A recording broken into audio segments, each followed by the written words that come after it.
Awesome. Perfect.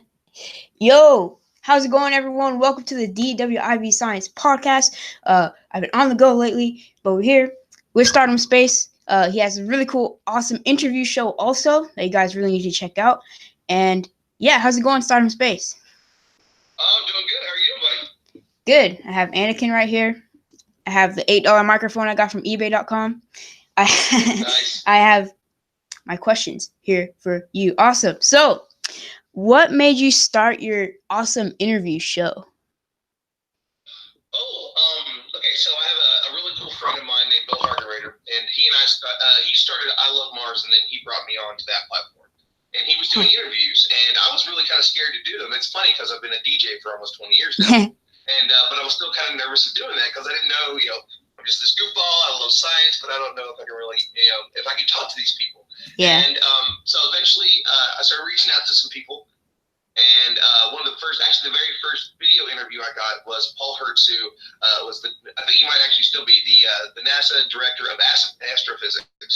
Ooh. And that was just so cool that he was just so willing to come on, and he's just so excited about it. I think that's what I love so much about people in space is that we have so many people that are so engaged and love so much what they do.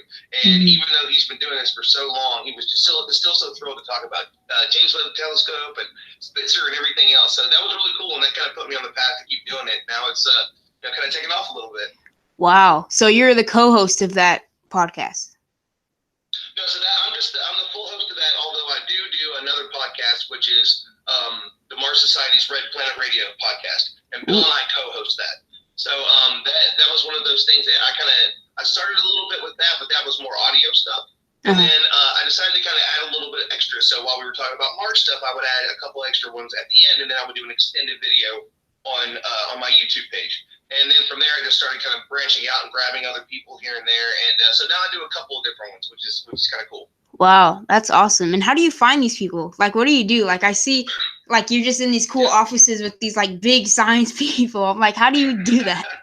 Like, what do you do? Yeah, basically, I kind of do what you do. You search out the people that you find that are interesting and just see if they're willing to do it. I think one of the big ones for me is, and I think she's wonderful. She's one of the best science communicators in the world, and she's just so kind and willing to be out there. One of them was Emily Calandrelli. I'm originally from West Virginia, and so is she, and so she's somebody I really, really look up to.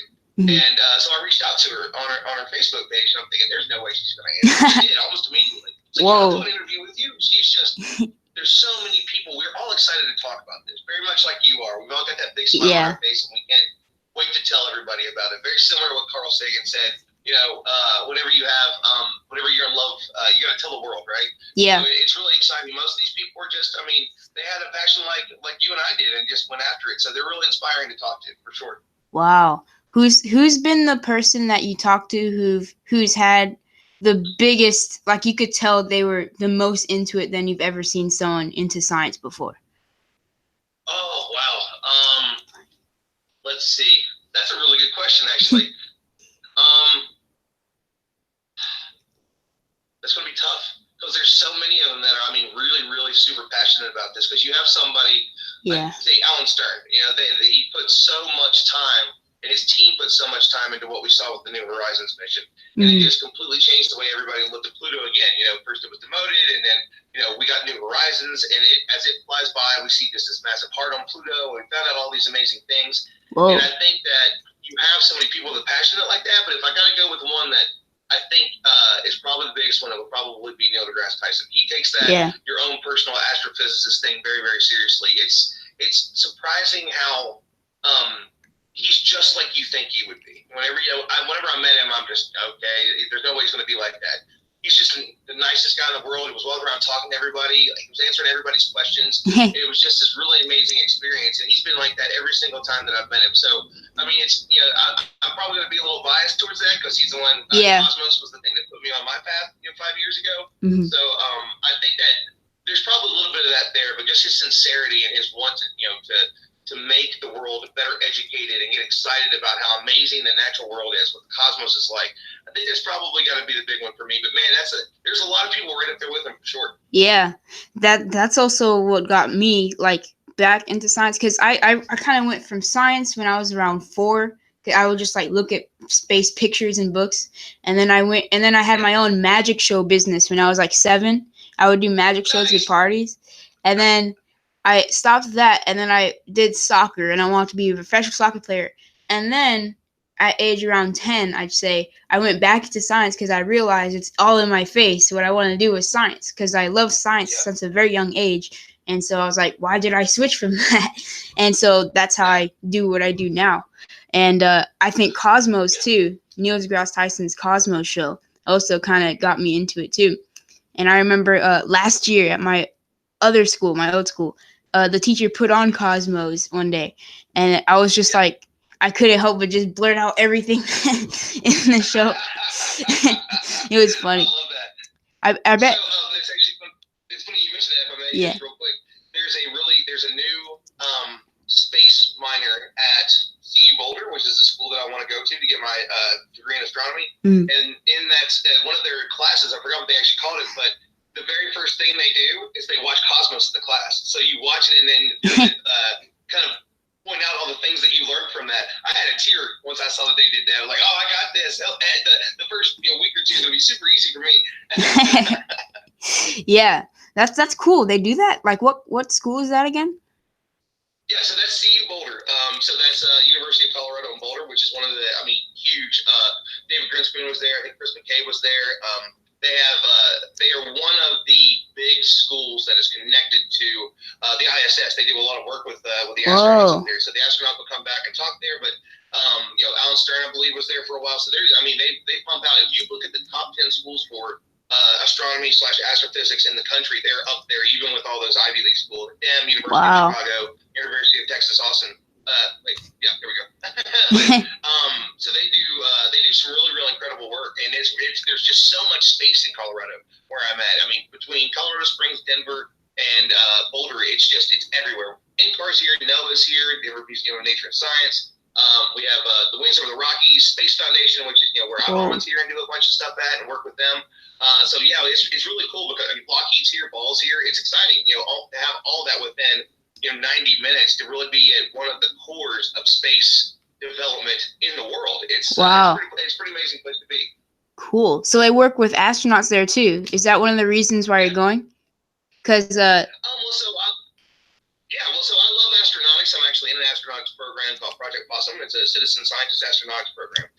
And so one that's based there, and that's really amazing because the executive director, Jason Reimiller, he also is a CU Boulder graduate. And so I really love astronautics, but for me, it's astronomy. That's really what I want to do. I want to, similar to what Neil deGrasse Tyson did, where he took over Hayden Planetarium. My goal one day is to run a planetarium, and hopefully, if everything works out, I really want to run the one. So Space Foundation is building out a museum, and the way I understand it is they're going to put one in. So if they do, I want that job.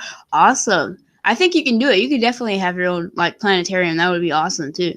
I would definitely go one day. I can't say it'd be mine, but I would like to run it. Yeah, I think that was one of my goals too when I was younger. It kind of changed now. I used to want to own. I wanted to because I'm based here in Houston, and so my favorite museum I always loved to go to, which I may be doing some speaking events there soon too, eventually. One of my favorite science museums is the Science Museum here in Houston because they it's amazing. Yeah, especially my favorite is always the dinosaurs because it's just so cool. It's so beautifully set up. They did such a great job with it. Just, the way that they curated it and just the lighting in that part of the museum is just absolutely. I agree with you 100%. It's one of my favorite museums in the world. Yeah, and something interesting about the dinosaurs too is that when you're looking at the bones, they're not actually the bones because the bones already kind of dissolved and stuff, whatever, from being buried in the ground for so long. It's actually the casing of the bones, which is pretty interesting too. And I've always right up the road from us, we've got a place called the Dinosaur Resource Center, and that's where they put out a lot of the casts and stuff that are around the world. Wow. So Intelligence was my first love, so I'm with you on that one too. So the place near you, they distribute the casts to museums and stuff? So we have so where we're at in Colorado, it's just hotbed of fossils. And hold on one second there. Sorry, I got a text coming in. This is it's just a real hotbed for so many different dinosaur species, especially I think the Stegosaurus was found here. So there's just a ton of them here. So we have, because of the way that the world was back whenever the plates were moving. It used to be that it was, I don't know that I would call it ocean, but basically it was kind of split, and as it came down through the water, so we had this mixture of both land animals and also sea animals. So you have or sea dinosaurs, I should say. So there's this really cool museum that's over by Red Rocks, which is this super popular place for people to go hiking and like music concerts, things of that nature. And right up from that is another like major place where you can drive up and you can see the fossils still in the side of the mountain. Like, it does some really, really cool stuff. It's a great tour, and so that's one of the reasons I love it here too, is because I love space and I love dinosaurs. I love paleontology, so I get to have both of them here, which is kind of cool. That's awesome. They have the fossils like encased on the side of the rocks. No, I mean, so it's what it is that so there's some places that we have a lot of areas through here where people actually will be doing the work, but they have kind of preserved that so that way they can take people on tours. And you go up, and basically what you're seeing in the mountain is just the actual fossil, where they would have dug it out if they wanted to dig it out. But there's just so much here that basically what they do is it gets people interested. See, like, this is what we would do. This is how we would find these things. And, some places, I mean, especially here, Utah, these areas of where we're at, there was so much life here. And so it makes it really exciting. And one of the things that was really awesome was that you go to that little mini museum that they've got, and in that museum they've got kind of the sea animals, and where you were at right now. This used to be water, and so we find these here. But you go right up the road, and then you're going to find other amazing ones. So it's a pretty incredible place to come check out for sure. Nice, so cool. So now we're reaching in the half point of recording the podcast. So I just have to end this camera really quick so the file doesn't get corrupted. Awesome. Cool. So yeah, what's it like in Colorado? I bet there's a lot of cool things, there and stuff like that. Yeah, absolutely. I mean, again, we're really fortunate. You have everything from the mountains to we have some of the best whitewater rafting in the country. Everybody comes here to come see it. It's funny though, because it is cold all the time. So there's still snow on the 14,000 foot mountain that I can see, whenever I go to work every day. And we actually a week and a half ago, about maybe more like 3 hours north of where I'm at, they had a huge snowstorm. They had to close down the road and everything. We've had about a month ago, we still had snow. So it's something you're gonna like the cold if you want to live here. That's for sure. Now it's 90 degrees outside every day, but it's only been the last 2 weeks, which completely skipped spring. Yeah, here in Houston, it's like we don't get any snow, and when we do, it's like a big deal. Like, it's on every news network based in Texas. It's everywhere. Like, I remember 2017 Christmas, it snowed, and everyone was outside because it never snows. It's either raining really hard for days on, or really hot outside for days on. Yeah. It's super hot there. I'm actually. I should actually be in Houston at the end of next month. I want to come down. There's some stuff I want to do. I actually want to go see the newest stuff at NASA, because I know they're always changing the things at Johnson Space Center. And I definitely want to go to HMNS again. Love that museum. But I want to go skydiving for the first time with a couple friends of mine. So I'm actually going to come down to Houston to do it. So, yeah, I'll be around, man. You want to go to NASA? Let's do it. Yeah, awesome. Skydiving, though. Like, they have that here in Texas? In Houston? Oh, yeah, absolutely. Yeah, absolutely. Yeah, it's one of the really amazing people that's on the Stardom team. She's one of our photographers. She actually just got back from Falcon Heavy, and she's done a bunch of great stuff for us. She actually skydives there all the time. That's her spot. So I get to go with a couple of my really close friends to go jump out of a plane for the first time, which is funny because I used to be terrified of flying. So science actually cured me of that. Yeah. I mean, I used to be terrified of it. Now I've done a micro G flight, and I've pulled 4 Gs in a plane with the Project Possum. So yeah, man, science actually kind of got me out of that. But this is the big challenge, to jump out of a plane after being terrified of flying, just really 7 or 8 years ago. Yeah, I've always wanted to go skydiving, but the weird thing is, I feel like I would do okay skydiving, but not good on roller coasters. It's the weirdest thing. Like, I can do things that are similar to roller coasters, but not roller coasters, and I do them just like fine. It's really fun. But if I do a roller coaster, I don't know what it is. It's so weird. Nothing wrong with that. I think we've all got those. We've all got those little things that scares a little bit. But the fun thing is that once you get past that, it's really exciting. Just how it makes you feel. Just that rush that you get from kind of challenging yourself and getting yourself to say, this is something that I'm super scared to do, and then after that, most people get hooked on it. Yeah. Okay, so I'm scared of roller coasters, and then after that, they want to go. They do one, and they want to go do all of them. Hey, you never get around to it. I think it's. I think you have to be 18 to skydive, if I remember correctly. Oh. I think you could do one of the.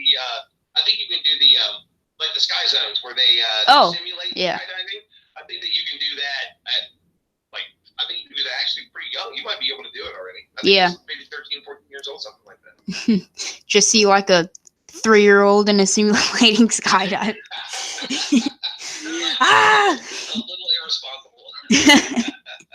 They're just like flying around everywhere. They don't even look like a real human being at that point. I think I've seen those kind of. We'd have to look it up on the maybe screen sharing thing later, but I think I've seen like kids as young as like 5 doing simulated skydiving. I don't know. I don't know if it's real or not. Yeah, really young. Anakin just fell down, by the way. Yeah, that was Anakin. I'll get him right here. Nice. Look, Star Wars is the best.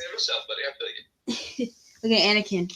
I've always have him in this, like, just sitting on my desk over there. But the problem is every time this table moves, he just shakes all the time. And then everything, like this mic falls and everything. Yeah. Yeah, I do probably. This table is like a tiny table. This is a economic. What's the word for it? This is a. I can't find the word for it. Dang it! I was gonna have a good joke for you guys. Sorry for the pause. I don't know what I was going for. I'm sorry. I was gonna say something about how like cheap this. Yeah, I was gonna say something. Yeah. Yeah, I was about to say something about how cheap this setup is. Like I just have this little stand, this $8 microphone, and this tiny table that shakes around all the time. Hey, we all gotta start somewhere. Yeah, I actually love it. It's easy to joke around about it. Keep the podcast, cool and kind of jokingly fun and stuff like that for all audience members. So yeah, going back to the plane thing, that was interesting. You're afraid of planes, and now you want to jump out of one. Yeah. So so I had a couple of really big ones. So one of them was heights, and one of them was flying. And since I fell in love with science, I got really educated myself on what makes the plane work, lift, drag, things of that nature. I started figuring out. Actually, one of my friends, one of my really good buddies, Billy, had told me, it's like, listen, if you're scared of flying, now that you're starting to understand science, physics, and these things, I want you to read this book. And he gave me the book about his stepfather, who was really like his dad to him, very much his dad to him. And they had written a book about his dad, and he was a pilot. And so he gave me that. Then he also told me to look at flight manuals and start learning these things, the stuff that you're already interested in. Yeah. You're going to see this throughout that. And now that you understand it, and over time, it eventually got to that point. And once I joined Project Possum, 2 weeks back to back, we did some training. One of them was to test the Final Frontier design spacesuit. And so that takes micro G flights, because we have to make sure that it works without, with extremely low gravity. So that was one of those. I'm sitting in the plane. Am I going to be terrified of this? I just absolutely loved it. It's the coolest feeling in the world to just float, even if it's only. I think we have about 22 seconds of free fall where we're actually floating, but that's when we're going to do all the testing and make sure that everything's the equipment's running correctly, that the suit's pressurized, and things of that nature.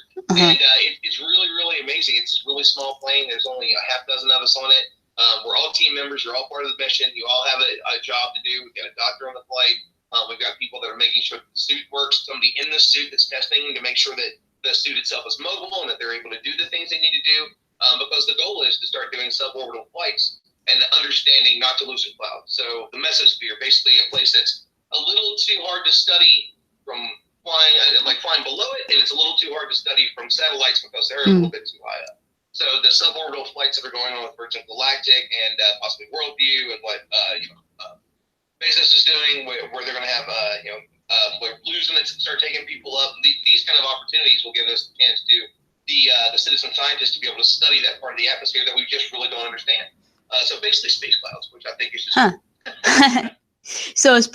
So basically Project Possum is like an astronaut training kind of thing, but for civilians, like just random, just people that are not specifically like dedicated. It's hard to, well, then what makes an astronaut? Like what gives an astronaut the right to be an astronaut if a civilian can do the same thing too? I think I'm kind of getting bamboozled here, but if I'm correct, Project Possum is like astronaut training, but for just ordinary like people that are also in the science field.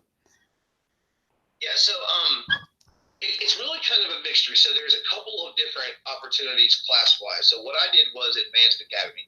Advanced Academy will allow people, even like yourself. I think actually the youngest person that we ever had do it was Alyssa Parsons. She was 14 or 15 whenever she did hers. So she's been a part of the program for a really long time. But basically what it is that we can go in and do the initial trainings that we need. And then once we have our degree, then we can go back in and then we have to show that we understand how to do, like we're going to do peer-reviewed work. So can you do actual science? Can you do everything you need to do? Can you document it correctly? So that's what I'll go back in and I'll do once I get mine. But the people that are going to fly first are really going to be the scientist astronaut candidates. The ones that are, we've got one guy who's amazing. He's been a pilot in command for over 30 years. He was in the military when he was younger. Whoa. Sorry. He's wanted to do it all of his life. It's something he's always had a passion for. And then we have doctors. We have Panda, who has done just so many amazing things. She's a kickboxer and she's a professional singer, and she also is a doctor and she's a scientist. There's a CNN commercial with her. Wow. That just came out not too long ago with her, and I think it's Range Rover or Land Rover, something like that. And it's talking about some of the training that she's done to do some things. So the people are amazing. We have people from ESA. We've had people that we do or have worked at NASA. We've got people from all over the world. There's so many different countries from all different backgrounds, and everybody's got their own unique skill. It's really amazing for me to be somebody in the room that I just a few years ago I just got my GED and started going to college. So to be able to get to that point that I could go and work and do these amazing things with these people it's incredible. They're trying to democratize science, to get people out there that say, we all love it. There's no reason that space is for everyone and it should be for everyone.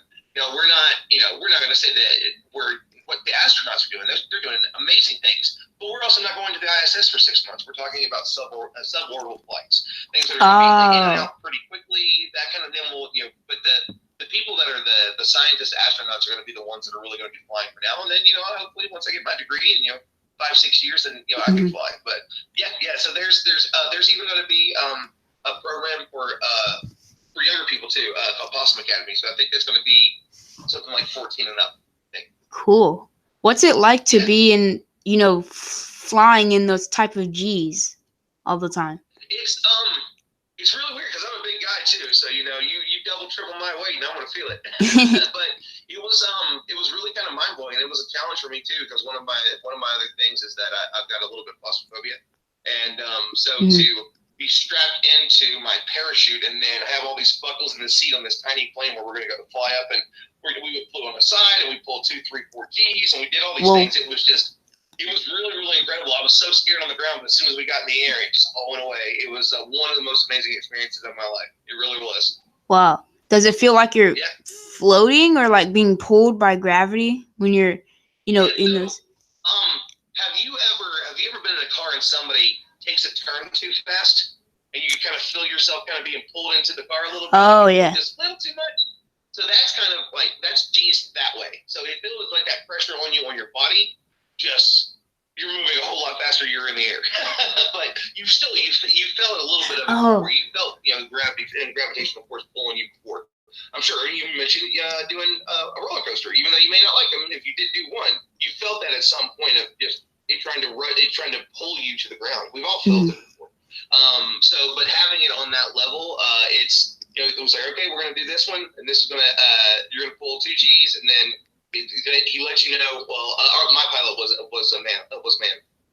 So he let me know ahead of time what was going to happen, like, this is what we're going to do, and then he said, we're going to flip on the side, and you can see, how we can fly this way, and there's just so much to how flying works. It was a really amazing and educational experience for sure, but man, I got my heart pumping, that's for sure. What are those mask things too when people go and fly in those type of ways? They have to wear these special masks. What do those do? Okay, so if you're talking about what I think you're talking about, we did something which is hypoxia training. So what they do is they put you in this. I'm trying to think of like the right way to put it. What feels like a steel container, but basically what it is it's going to simulate what it's like at these particular G levels. So that way you know what happens if something is going wrong and you're losing the atmosphere that's in the planet you're in. So they start simulating it, and you start getting all these different symptoms, so you know what happens. But eventually you do. Like they're eventually going to say, okay, listen, this is where you're at. Like these are once you've written down 3 or 4 of the different symptoms that you feel, then you have an idea of what you would feel like in case something does go wrong. Okay. If you've ever been at a really high altitude before, you've probably felt some of those things. If you've ever, say that if you come to Colorado, in Colorado Springs, we have a mountain that's 14,000 feet high. And you can drive or you should be able to take a train to the top of it. And whenever you get out, if you've never been at 14,000 feet before, trust me, you feel it. It's hard. It's really hard to breathe. It's a really intense experience, and you start to feel those things. You start to get foggy. You can't do as much. My friend was almost talking in slow motion that was in the tank with me. So there's a really crazy. It's really, really cool. But it's those things that you need to know and you need to understand. In a safe environment, so that way if there's an emergency elsewhere, you know what's going on. And like, okay, I've got to make the proper decision here, and you might need to cancel something. Might need to cancel a flight, cancel a mission if something goes wrong. So those things, we've seen it with all the astronauts, with the big boys, NASA, Roscosmos, etc., and what they've had to do and what they've had to deal with, challenges they face. So we've got to make those decisions sometimes, and it's good to know what that feels like for sure. Yeah, I bet. That's cool. That's really cool, and it seems really scary at the same time, and then really fun at the same time. Like all of those. Yeah, it really is. Yeah. I highly recommend it for you, man. I think you'd love it. I think you definitely got what it takes. So if you get a chance, you got to check out Possum Academy once they have the new class. Cool. And another thing, let's switch topics a little bit. I want to talk about is have you ever I don't know where I came up with this question, but have you ever seen a rocket launch in person before? Because I think absolutely, yeah. Okay, what is it like to watch that? It was really, really amazing. So the first one that I got to see a little bit of was right after my class had graduated from Project Possum October 2 years ago. And we got done and we all raced to the beach. And we weren't too close, but we got to see a Falcon 9 launch. And it was amazing to be with the people that were in my astronautics program and to be able to go to the beach and see this. And so there's a picture that I have of basically a bunch of my classmates in front of me, and you can see just this little tiny itty bitty thing where it's launching into space. That one was incredible. And then earlier this year, I got to do the real one, like the real launch. And I went with last year I was a finalist in the Student Astronaut contest for Emily Condrelli's TV show, Exploration Outer Space. And I got to meet up with a couple of the people that were also finalists with me. One of them is my friend Maddie, and she's at SpaceX, and she's with Brooke Owens. She's Brooke Owens Fellow, and she just does a bunch of amazing things. And so this was actually the first time that I got to meet her, and then I also got to meet the winner, Lee Gadd, who actually I flew into Jacksonville, and he and I took a road trip down and just talked about space and science, and making documentaries. That's what he does, and I'm working on one now. And I got to meet up with my friend. It was amazing because it was Space IL. It was that launch to the first Israeli based company that was sending something to the moon. And so my friend from Israel just happened to be in the country, and he got to come down. And then my friend Sarah, who works with us at Stardom, and so she did. She was doing the photography, and we had just a bunch of our friends there, and it was a truly incredible experience. It's just can't really. You have to go see one. You have to be there for it. I was really sad. I was actually supposed to go see Falcon Heavy. I think we were talking about doing this last week, and I was supposed to be going to Falcon Heavy, and some things happened, and I wasn't able to go, so that kind of broke my heart, definitely. But It's incredible. I really hope you get to see one for sure. Yeah. It seems really cool. I watched like videos of rocket launches, and it seems like it'll be very loud in person too. Like it is. Yeah. Yep. The sonic boom too, as it kind of rushes over everyone because you see and hear it because it's still it's still so far away because you can only be so close. Mm-hmm. You know, it's a rocket launch. It's a controlled massive explosion. Yeah. Pretty so much. You can only be so close to it. And as it races across the waterway, and as it breaks the sound barrier and it just hits you, you just see it and you could hear it. It is absolutely stunning. That's one of the reasons I always laugh whenever people say that there's that the Earth's flat or whatever. Go see a rocket launch and tell me that you think that was fake. You know, the whole thing happened. Yeah, it's right there. They're gonna take your camera with you, just watch it go to space. So anyway, like I get people that want to question things, but once you experience that, it's kind of hard to come back from it. Yeah, I've had a guy on one time on this podcast, I believe episode 9 or 11, one of those. His name is AntiFlatEarth. He has a account here where he debunks all these like conspiracy theories and stuff like that. Yes. And yeah, that was a really cool podcast. One specific conspiracy, but that's not really conspiracy. It's like an argument between two sides that he really went in on is like anti-vaxxers. And yeah, and he was like, that guy, he's a cool guy. First of all, he was really interesting to have on the podcast because like he's like a normal person, but like you could just tell he's like the most laid back person you can ever like talk to. Like he's just like he's so cool to talk to. And second of all, he does like if I were to come up with one statement that describes how he is research is life. Like literally that's all he does. And so in that podcast, he was literally just breaking down just a whole bunch of resources and research and sources and stuff like that. And just like boom, it was like a whole bunch just on this specific anti-vaxxer like big guy that's known that is big in the anti-vaxxer community, and he just like literally outright exposed him. Like it was crazy. But yeah. Nice. We need those people. I mean, it's good to be a skeptic, but if you're going to be a skeptic, you need to be able to back it up. If there's going to be something that, well, I think it's this and that, well, then you're going to have to prove it. You're going to have to be able to, you got to put up or shut up. Mm-hmm. So that's it's cool to see people out there that are trying to fight the good fight, and there's a lot of people that flat earthers, anti-vaxxers, things of that nature, climate deniers that we have. We have these great people that are out there that are trying to teach and change the world and show people in the best way possible. That's why we need science communicators. That's why we need people like you to be out there that are telling people the truth and what it is and how they can find it, and challenge them. Say, hey, listen, you don't have to believe me. Yeah. Go check out these sources. Here's how you really do proper research. Go to scholar.google.com. See if you have a friend that's in college, and they will allow you to see the studies that they have access to. We've all got a friend in college. Every single person does. Yeah. And if you can look at these things and see what it is that they're doing and what's out there, it's really kind of a freeing thing to know that these are things that we can study and we can learn and we can understand. And I think that's what's so exciting about living in the time that we do. It's just 400 years ago, man. Everybody thought we were the center of the universe. Yeah. Here we are. And about the science communicating and the conspiracy theorists and flat earthers and stuff like that. That reminds me of Bill Nye, because there's a big documentary that came out about Bill Nye and how they like spilled the tea on like what it was like for him to have to debate these climate deniers and flat earthers all the time, constantly.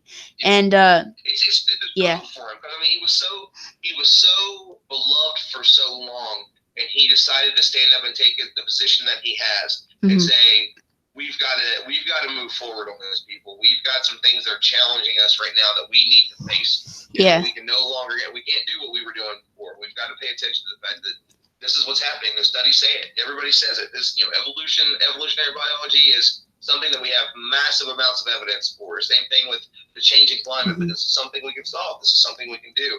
A lot of people don't like him for it anymore, and it's. I know that it's got to be tough to go from that where he was at to where he's at now, man. But he keeps fighting the good fight. And he will not give up, and I think that's I think that's brave. That's really, really brave. I almost cussed on you there. Sorry. But I think it's incredibly brave what he's doing to be able to stand up and take and just keep going after those fights.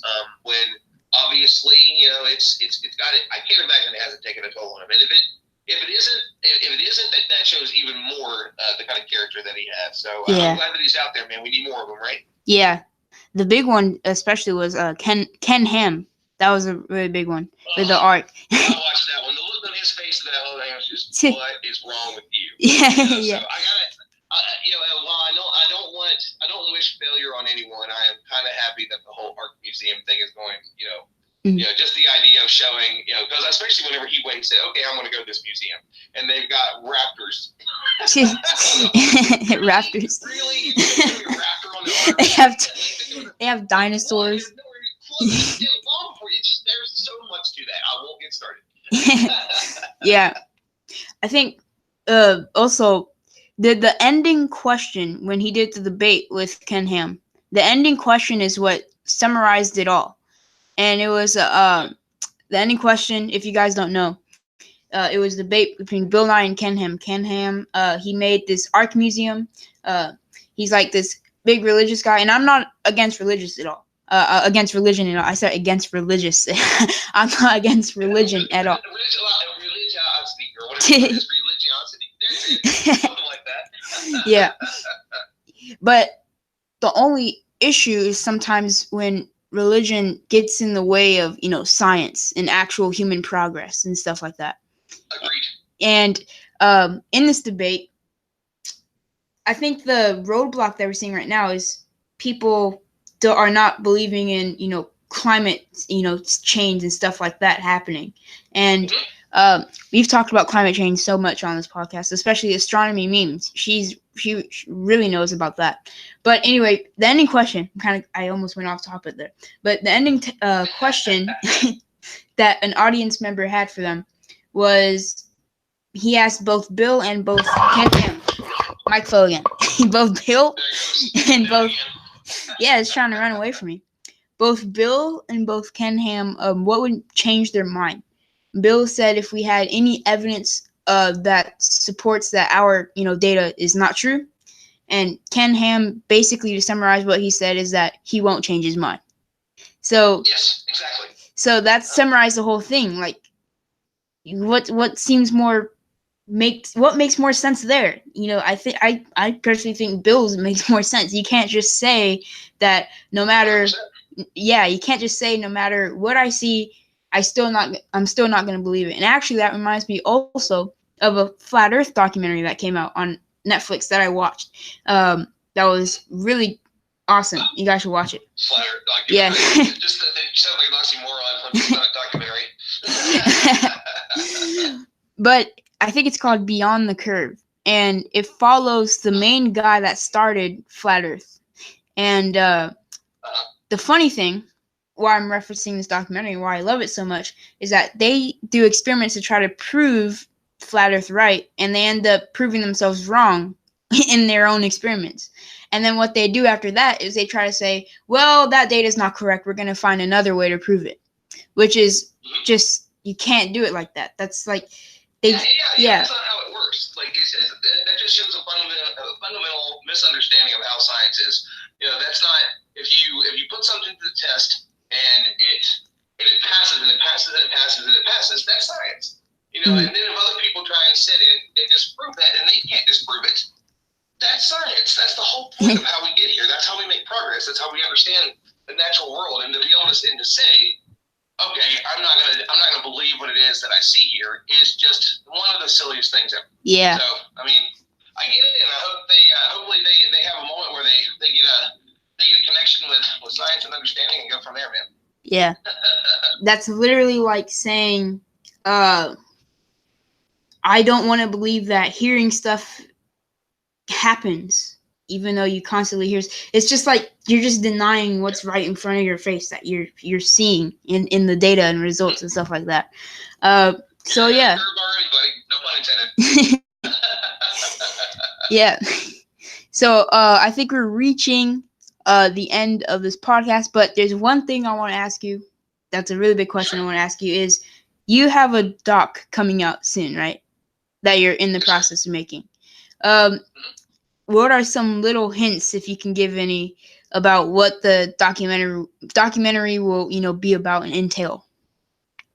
Sure.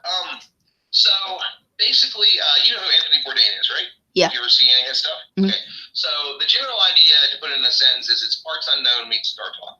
What I want to do is what we're in the process of doing is I want to tell as many stories from people as many backgrounds as possible in science. But instead of where he traveled the world and he connected culture to food with them, I want to do it with space and science. I want to go see and talk with and see the life of somebody that's doing these amazing things. Like, if you haven't heard of Astronomy Outreach Kosovo, Prevera is doing this amazing work where she started with just some telescopes doing stuff locally, and now she's traveling all over the world, talking about what it is that she's doing and how it's changing Kosovo.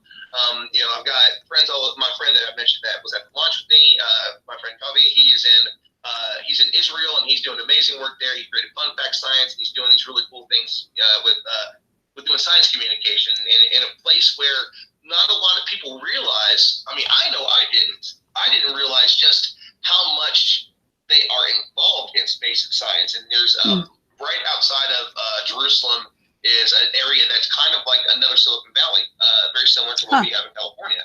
And they're doing amazing work there. And I want to show what people don't, what we're scared sometimes to see. One of my really good friends is, her name's Yumna, and she lives in Pakistan. And everybody has this idea of what Pakistan is, and she's this young woman doing science outreach, and she inspires me all the time. And she was someone that reached out to me whenever she was first doing her stuff, and now, I get to see her story and see the things she's doing, and she blows me away. I want to share the stories, the things that make me get up in the morning and make me keep doing these things. There's just so many incredible people, and whenever I'm around them, I know the energy that they give me and what they inspire me to do, and I think we can do that for as many people as possible. Give me 15 seasons, and trust me, I'll have 15 seasons worth. So that's the goal right now. We're kind of doing the self-funding thing and working with a couple different organizations, but we're trying to get a couple episodes in, and then we're going to do a Kickstarter for it. We're working on doing a sizzle reel right now, the stuff that we've filmed so far. So we filmed at Space Symposium. We filmed at Humans to Mars Summit. We're going to do some stuff here around Colorado with some really cool people, like the director of Project Possum and my friend that runs Science in the Wild, who I'm going to climb Kilimanjaro with in a couple months. And the goal is eventually to really travel the world and tell as many stories as we can. So that's the goal. Hopefully we get it worked out. If not, maybe we can crowdfund it and just make it a really cool YouTube series. But either way, man, we're throwing some stuff at the wall and see what happens. Nice. That's like a perfect idea. Just taking all these stories and having your own parts unknown kind of docu-series, but with science and science communication and stuff like that. So that's really awesome. I would definitely watch it when it comes out. But whether it's on TV or YouTube or movie theaters, I'll see it. It sounds really cool. Well, we want to start with the documentary, and the idea for the documentary is basically to be somewhat of a lengthier, what an episode would look like. We're just getting started. Here's just a few things. We had to do something. We wanted to start somewhere, and if we can do that, and then there's somebody that believes in it and takes it on, and sees what we've been able to kind of put together. I mean, it's been really exciting for me just to sit and watch this footage. And a couple weeks ago, whenever I was going over the stuff for the first time, I just sitting there. Wow, we're doing this. We're making this thing. It looks so good. The people that I get to work with, Isaac Frave has really been the main collaborator. He's the videographer. He helps me put these things together. He just does incredible work. Check him out. He's on Instagram, iff.tv. And he is, it's just been so exciting. And we met whenever I was in the documentary he was filming at Space Foundation. And then that has just blossomed into just a great working partnership. And he loves science too. And he's excited about it. And it's something that's interesting is that, so I don't really have a faith in the creator or anything, but Isaac definitely has faith in stuff, but he still is excited about science. It's for everyone. Space and science and these things are for everybody. There's no reason that you can't have all. If you want to have all of it, it's not personally for me, but it doesn't mean that you can't have that if you want to. There's no reason that you can't. So it's just go out there, love it, all of it, and try and absorb as much as you can, and hear as many different points of view as you possibly can. And I think that's what's going to be really exciting about sharing some of these stories, because man, these people come from all walks of life. Yeah, That's really awesome. What is the last thing you want to say to everyone before we end this podcast? Find the thing that you love. You know, if you find it and you find something that you fall in love with, even if you're scared of it, even if you think you can't do it, you'll find that you'll just keep going after it. So for me, it's space, it's science. That's what I want to do. I just want to keep doing science communication and keep meeting all these amazing people. Talking to awesome people like you. Thank you. Just to be able to get out there and live this life that I really, really enjoy. I think everybody's got it in them. You're showing that nobody's too young, and I'm showing that nobody's too old to just go out there and grab it. So do it, man. Do exactly what you love. I think that's what the world needs more of. Cool. So that's the podcast, guys. Find something you love and stick to it. Mike tried to run away again, but I'll see you soon. Awesome. Cool. Good. And this